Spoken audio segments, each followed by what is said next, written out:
Caros amigos telespectadores, graça e paz a todos vocês, em nome de Deus o Pai e de seu Filho Jesus.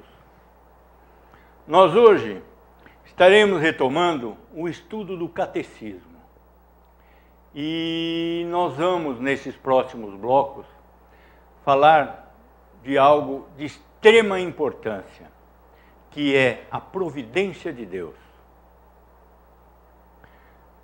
Quais são as obras da providência de Deus? Nós temos a resposta do catecismo, que é a seguinte: as obras da providência de Deus são a sua maneira santa, sábia e poderosa de preservar e governar todas as suas criaturas e todas as ações dela.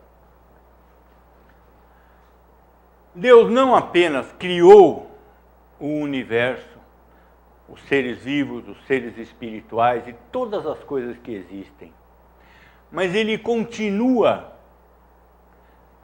dirigindo essa vida, essa situação do universo. O universo não é algo caótico. O universo tem um projeto, tem um planejamento, tem uma finalidade. A história é dirigida por Deus. Todas as coisas acontecem conforme a vontade de Deus. Agostinho já disse, há 1500 anos atrás, que a vontade de Deus é a causa de todas as coisas.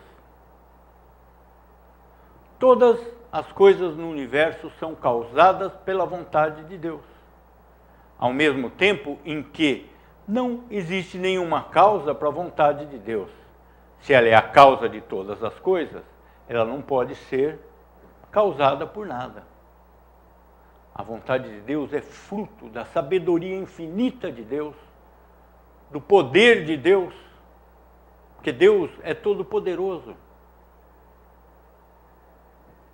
Deus é o soberano do universo. A soberania de Deus tem que ser reconhecida em todas as coisas, nas obras da natureza, na vida. O apóstolo Paulo nos diz que nele, em Deus, nós nos movemos, vivemos, respiramos e existimos. O homem não tem autonomia nenhuma em si mesmo. Todas as coisas que acontecem na nossa vida e na natureza são movidas pela vontade de Deus. A ciência hoje reconhece a uniformidade da natureza, não na Terra. A força de gravidade em Marte é calculada exatamente como é calculada na Terra. A temperatura aqui na Terra é a mesma pela qual é calculada a temperatura do corpo celeste mais distante do universo. Então, existe uma uniformidade na natureza que é algo que chama a atenção dos próprios cientistas. Ninguém sabe o que é a força de gravidade. A força de gravidade é um poder que Deus usou na formação do universo, para organizar o universo. Os cientistas conseguem medir a força de gravidade, estabelecer a aceleração da gravidade, conseguem fazer uma série de medidas físicas a respeito da força de gravidade, mas não sabem explicar a origem dessa força que existe em todo o universo. Todos os sistemas solares são organizados em torno dessa força de gravidade. É por isso que a Terra gira em torno do Sol, por causa da força de gravidade. Se não houvesse a força de gravidade, ela teria ido embora e estaria congelada no espaço e não existiria vida. Da mesma forma, as formações mais complexas no universo, as galáxias, giram em torno de um buraco negro inimaginável, cuja força de gravidade mantém coesa toda a galáxia. Trilhões de estrelas coesas ali naquela galáxia pelo poder de Deus. nas milhões e milhões e milhões de galáxias que existem no universo, todas elas têm uma estrutura exatamente igual. Isso denota que todas essas coisas foram criadas, elas não surgiram do nada. Todas as coisas no universo têm algo em comum. Elas se assemelham umas às outras de uma maneira impossível de ser conseguida por uma natureza caótica. Então, tudo isso denota a providência de Deus. Deus criou todas as coisas e continua dirigindo, orientando, movimentando todas essas coisas. Continua criando. Cada ser humano que é concebido recebe uma alma de Deus, exatamente de acordo e adequada ao seu corpo físico, à sua personalidade, ao seu ambiente histórico, cultural e social. A providência não só consiste na manutenção de todas as coisas, mas na criação do que se faz necessário que seja criado para a manutenção do universo. Essa é a providência de Deus. Existe uma forma de ateísmo prático que se chama deísmo. O que é isso? Isso é acreditar que Deus criou o universo e abandonou o universo ao seu próprio destino. A Bíblia nos ensina algo diferente.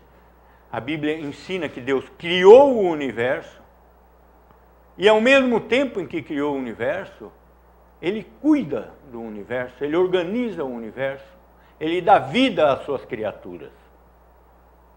O homem, o casal humano, não tem capacidade em si de gerar uma vida.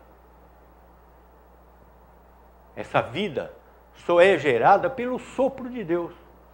Da mesma forma como Deus criou Adão do pó da terra e assoprou em Adão o espírito da vida, da mesma forma, um casal que concebe um filho, ele concebe a parte material do filho.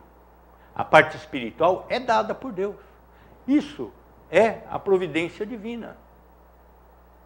Isso é a providência divina. Deus está mantendo o universo, está criando. Por intermédio de quem é feita essa providência divina?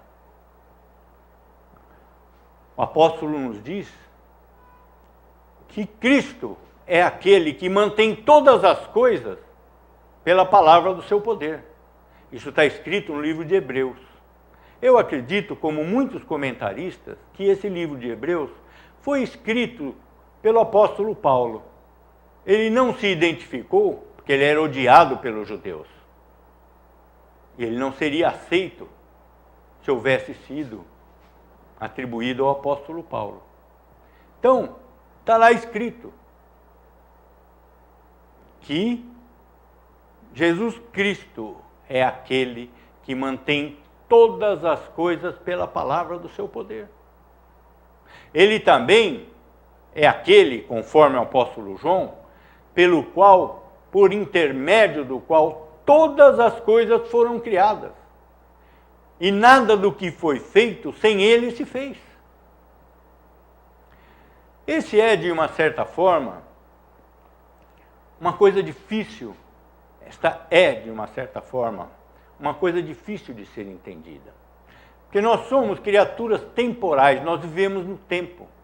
Deus vive na eternidade, onde o tempo não existe. Então, a gente fica imaginando como que Cristo veio ao mundo há 2000 anos atrás e criou o mundo há sei lá quanto tempo atrás, há bilhões de anos atrás. Acontece o seguinte, a pessoa de Jesus é o Verbo de Deus. Jesus não é um homem comum. Todas as pessoas que imaginam Jesus como um homem comum ficam sem explicação para as coisas que aconteceram na Bíblia e que irão acontecer. A única forma correta de ver a pessoa de Jesus é como o Verbo de Deus encarnado. Na encarnação, o Verbo tomou para si uma natureza humana igual à nossa, da mesma natureza de Maria. Ele teve os mesmos sentimentos que um homem comum teria. Ele passou pelas mesmas tentações que todos nós temos.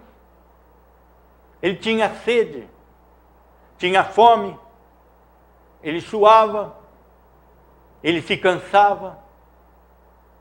Mas a pessoa dele, a pessoa que definia a individualidade dessa natureza humana, era o Verbo de Deus, uma pessoa divina. E essa pessoa que encarnou há 2000 anos atrás, é uma pessoa eterna, que existe eternamente com Deus, que estava lá no momento da criação, onde está escrito, e Deus disse, faça-se a luz. Essa é a palavra de Deus, que trouxe o mundo à existência. A palavra de Deus é o Verbo de Deus, é a lógica de Deus, é Cristo. Jesus é um nome que Deus deu a essa pessoa que nasceu da Virgem Maria. Mas Cristo é um título. Esse título existe eternamente. O Verbo de Deus, antes da criação do mundo, já era o Filho. Ele já havia assumido essa função. Dentro da Trindade Divina, existem 3 pessoas, dentro de uma única essência, do Deus único de Israel, que é o Deus único do cristianismo. Só que o Deus de Israel, ele não é o Deus trino, ele não é o Deus cristão. O Deus cristão é o Deus da Trindade Divina. Nós temos que entender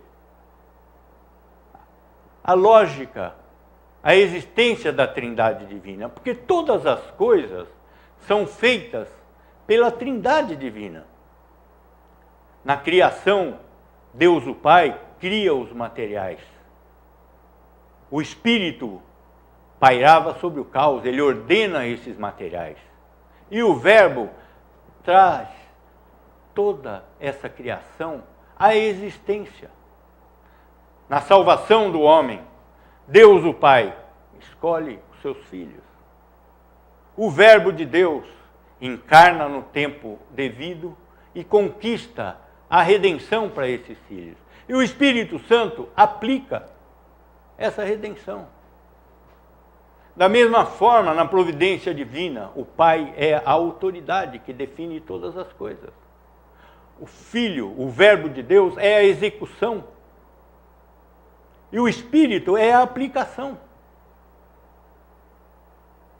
O Espírito é quem aplica todas essas coisas da providência no mundo criado. E nós não podemos incorrer no erro de pensar, por exemplo, que Jesus, ou o Cristo, ele faz essa providência apenas para aqueles filhos de Deus. A providência de Deus se abrange, se estende de forma abrangente a todo mundo. A luz de Cristo, que é em quem tem todos os tesouros da sabedoria e do conhecimento, se estende por todo mundo. Um cientista que descobriu, sei lá o quê, ele recebeu o conhecimento de Cristo. Ele pode ter inventado uma vacina contra o câncer, ou pode ter inventado a bomba atômica. Ele recebeu o conhecimento de Cristo. Nada acontece nesse mundo à parte da vontade de Deus. Essa é a providência divina. A luz de Cristo é a luz que ilumina todo mundo, os bons e os maus, os ímpios e os crentes, os cristãos e os não cristãos. Não é pelo fato de que a pessoa não seja cristã que ela está fora da providência divina, que ela está fora da vontade de Deus, que ela está fora da execução da determinação de Deus através de Cristo. Deus dirige os bons e os maus para conseguir os seus bons propósitos. O plano eterno de Deus incluiu a existência do mal,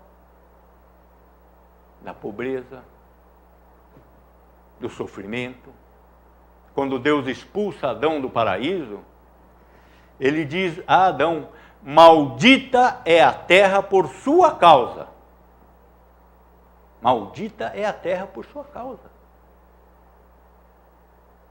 Mas só que, dentro disso, Deus tem um propósito maravilhoso no final, que é a glorificação daqueles que acreditaram, daqueles que creram, daqueles que acreditam nas promessas, que acreditam que Deus é poderoso para cumprir essas promessas.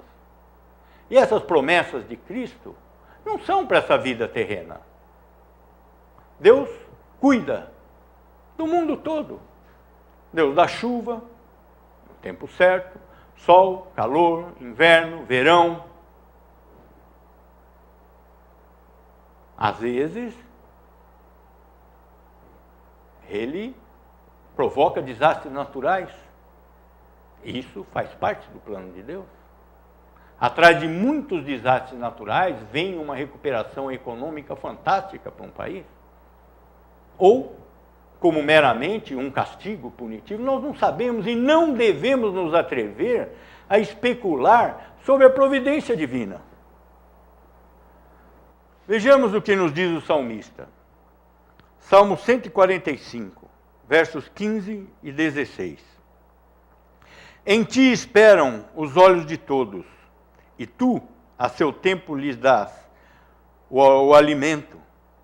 Abres a mão e satisfazes de benevolência a todo vivente. Isso é a providência divina. O trigo, o arroz, a soja, que está lá nascendo no campo, são frutos da providência divina.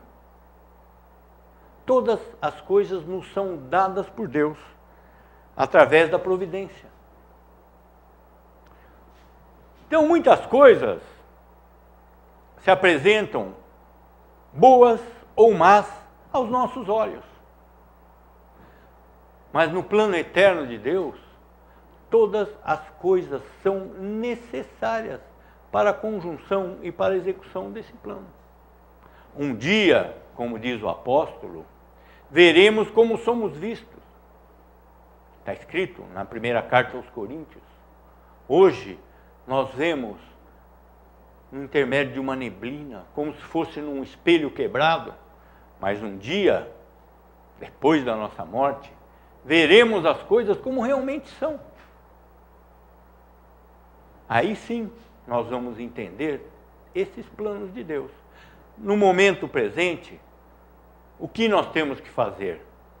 A sabedoria nos diz que nós não devemos nos atrever a julgar os atos de Deus. Quantas vezes eu já ouvi uma pessoa dizer: ah, se eu fosse Deus não deixaria isso acontecer. Como que nós podemos afirmar uma coisa dessa? Nós estamos, nesse caso, julgando a Deus, colocando-nos no lugar de Deus, julgando-nos mais sábios do que Deus? Eu li há pouco tempo num livro de teologia, eu estudo bastante. Então, esse teólogo comentou o seguinte: se eu ficasse no lugar de Deus por alguns momentos, eu mudaria algumas coisas. Mas se nesses momentos me fosse dada a sabedoria de Deus, eu não mudaria nada. Então, nós temos que entender que a providência de Deus é dirigida por uma sabedoria infinita. Nós não temos que nos revoltar com nada que acontece nesse mundo, não temos que contestar a Deus. A sabedoria de Deus é infinita. A nossa sabedoria não é nada, é limitada. Por mais que um homem estude, ele sempre vai ter muita coisa para aprender. Por mais que um homem adquira riquezas, ele sempre vai ter muito mais para conseguir. Por mais que alguém chegue num estado ótimo, em algo, numa profissão, em alguma coisa, ele sempre vai ter um resto infinito para conseguir, o que não é o caso de Deus. Deus é onisciente, conhece todas as coisas, é todo-poderoso, pode todas as coisas, é onipresente, está em todo lugar. E tudo isso é movido pela sabedoria infinita de Deus, a qual nós jamais devemos nos atrever a contestar. Veja o que diz o apóstolo no livro de Atos, capítulo 17, verso 25. Ele está se referindo a Deus. Nem é servido por mãos humanas, como se de alguma coisa precisasse, pois Ele mesmo é quem a todos dá vida, respiração e tudo mais. Isso é Deus. Ele não é servido por mãos humanas. Nenhum ministro religioso, nenhum sacerdote religioso pode oferecer algo a Deus. Nós não temos o que oferecer para Deus. A única coisa que o homem pode e deve fazer é glorificar a Deus, é adorar a Deus. Quem entrar numa igreja com uma finalidade diferente que seja adorar a Deus, não vá, não perca seu tempo. Se você vai numa igreja buscar consolo, convívio social, mérito próprio, justiça própria, está perdendo seu tempo. A única atitude do homem perante a grandiosidade de Deus é adorar a Deus. Eu já disse aqui várias vezes que o grande problema da igreja cristã é que ela perdeu de vista a grandiosidade de Deus. A igreja perdeu de vista a distância que separa o homem de Deus. A igreja trouxe Deus, humanizou a Deus e trouxe Deus para a igualdade com o homem. Só que isso só existe na imaginação de algumas pessoas. Aliás, de muitas pessoas. Criaram Deus à nossa imagem e semelhança. Isso não existe. A distância entre Deus e o homem é infinita. A vontade de Deus é o que move todas as coisas, a providência, a criação e tudo mais. Vejamos o que nos diz o salmista Davi, no Salmo 19, versos 1 a 4. Os céus proclamam a glória de Deus, e o firmamento anuncia as obras das suas mãos. Um dia discursa outro dia, e uma noite revela conhecimento a outra noite. Não há linguagem, não há palavras, e deles não se ouve nenhum som. No entanto, por toda a terra se faz ouvir a sua voz, e as suas palavras até os confins do mundo. Ou seja, nós não temos uma manifestação física da providência divina, mas nós podemos ver isso em toda a natureza. Deus criou a natureza de maneira uniforme. Como eu disse, os cientistas se surpreendem com a uniformidade do universo e organizam todas as suas pesquisas, partem todas as suas premissas desse princípio, da uniformidade do universo, das leis da natureza que se estendem a todo o universo, a todas as criaturas vivas. Da onde vem isso? Da providência divina. Não existe outra forma de nós nos depararmos com um universo organizado, com todas as formas vivas, uniformes, do jeito que são. A não ser através da providência divina. Vejamos o que nos diz o profeta Jeremias, lá no Velho Testamento. Capítulo 31, verso 35. Assim diz o Senhor, que dá o sol para a luz do dia, e as leis fixas à lua e às estrelas. para a luz da noite, que agita o mar e faz bramir as suas ondas. Senhor dos exércitos é seu nome. Quando nós vemos a palavra Senhor escrita em letra maiúscula na Bíblia, essa palavra significa o Deus Yahvé, Javé ou Jeová. Esse é Cristo. Toda vez que a letra maiúscula, todas as maiúsculas estiverem no nome Senhor, ele está se referindo a Cristo. Ele está se referindo ao Verbo de Deus, que é justamente aquele que faz a providência divina, por intermédio de quem são mantidas todas as coisas, na palavra do seu poder. Esse é Cristo, gente. Não é um homem como eu, como qualquer outra pessoa. A pessoa de Jesus é divina, é o Verbo de Deus. Ele é aquele por intermédio de quem todas as coisas foram criadas, por intermédio de quem todas as coisas são mantidas.